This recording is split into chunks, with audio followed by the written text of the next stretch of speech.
Tajuk yang diangkat untuk perbincangan pada hari ini adalah yakin yang bahawa rezeki tidak salah alamat. Pertama sekali, rezeki itu bukanlah dengan maksud yang sebagaimana kita faham hanya wang ringgit, harta benda. Tetapi kalimah rezeki ini ia merupakan kurnia. Termasuklah kita mendapat taufik dan hidayah. Kita mendapat melihat kebenaran itu sebagai kebenaran dan kebatilan itu sebagai kebatilan, sehingga kita ikut kebenaran dan kita jarakkan daripada kebatilan. Itu pun rezeki. Sebab itu dia ajar kepada kita satu doa, Allahumma arinal haqqa warzuqna ittiba'ah wa arinal batila batilan warzuqna ijtinabah.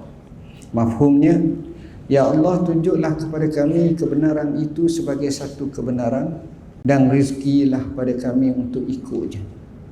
Ya Allah, tunjuklah kepada kami kebatilan itu sebagai kebatilan dan rezekikanlah kepada kami untuk menjarakkannya. Jadi daripada situ kita faham rezeki seperti itu.